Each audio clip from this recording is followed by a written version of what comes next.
In this one, guys, we're covering cropping your image, straightening the lines of your image, and distortion. Now, the goal of cropping your image is to find the best composition within your image, and to do so with a 4:5 aspect ratio. This is the largest you can display your image on Instagram, and if you upload your image shot as original onto Instagram, Instagram will auto crop it into a 4:5 aspect ratio. You want to choose your cropping, not Instagram. Now, when you're ready to crop your image, it's best to make sure you have already enabled profile corrections. And the first rule is you always want your horizon to be straight. You can use the ruler tool for this, but a lot of the time I find it easy enough just using the lines given to line up the horizon. To a photographer, there is nothing more frustrating than seeing a not straight horizon.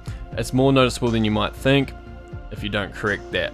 When cropping your image, you want to concentrate on composition. I don't want to drag this out as a composition lesson, but it's one of the most important skills to compose your image in a pleasing way. So you want to keep things in mind such as balancing your image, negative space, story, direction, flow, leading lines, and framing. A lot of creativity comes into composing your image. Mostly composition is done in camera, but in Lightroom you get to enhance what you already have. So using the most common way to compose your image, using the rule of thirds, I identify the two most important subjects in the image and place them on opposite rule of thirds intersections. By following the rule of thirds, it will reduce the amount of negative space that's distracting and really balance your image, making your eye, the human eye, seamlessly look from one subject to the other without getting distracted. And placing the top line on the horizon is another good way to break your image into thirds. If your camera has enough pixels, you'll be able to completely change it by cropping in. This image was taken on the Canon 1DX Mark II, 21 megapixels. I cropped in almost half and the image still looked just fine on Instagram. And by cropping in this much, I was able to find a great way to frame myself between these buildings. Here's another example of cropping in and eliminating the negative space down the bottom. Okay, now on to getting the lines straight in our images. So just like we want the horizon to be straight, we also want lines such as buildings to be very straight also. So we've got an example here, and the first thing I'll do working with this image would be to come down, enable profile corrections, because that will correct any vignetting or distortion from the lens. And then I'd come up here to the tools here, and let's get the 4:5 aspect ratio. Let's roughly crop what we want. So I want something like that. And now let's try to get our horizon straight. We don't have a horizon to look at, but as you can see, if we click here, we are able to rotate the image, and we don't have a horizon, but I'm going to use this white bar here as a guide, and as long as they built the building straight, this will work for us. So I think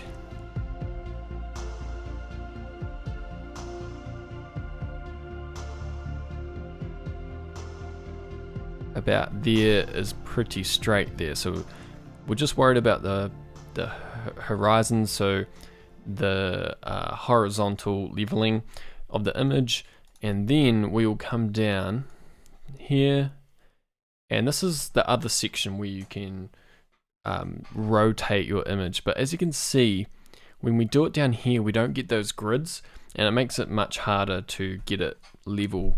So I don't really use that down here, but what is down here that we need is the vertical.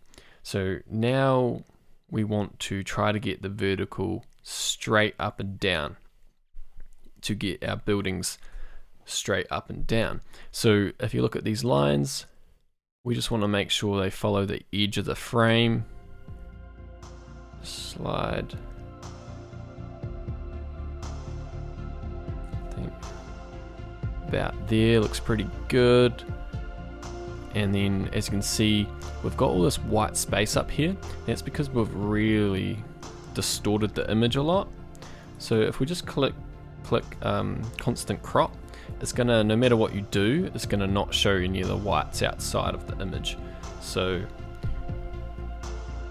Now we need to readjust our crop. Come up. Because I don't want to quite see my feet there. I want me in the middle of the image.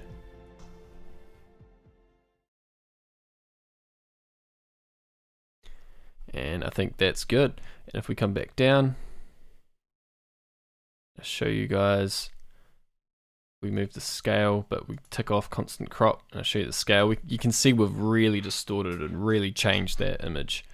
So let's move on to our next example. Okay, again, I will start with profile corrections. I'll come up here and get the rough 4x5 crop I want.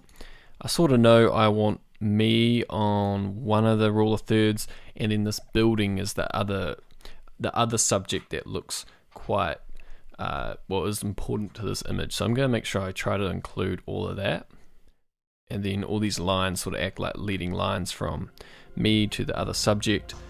And now we want to make sure our horizon is straight. So we don't really have a horizon again, but I'm going to use the bottom of the pool, because water will lie flat no matter what, wherever you are. So we're going to use that, the edge of the pool. You can't really use these pillars yet because they're kind of leaning. We have to fix them like the other image. But I think horizontally we are okay now. So let's come down to this section and we'll work vertically. So now I'll grab this tool.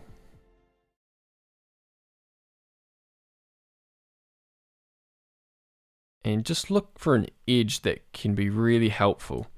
If we just click done, let's enable constant crop. And as you can see, if we just look at, say,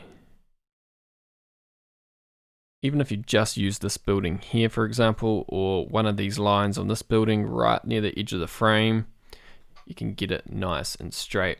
Now we'll just adjust our crop again, because I want as much of that building as I can up top. And then I want a bit more of the bottom if I can.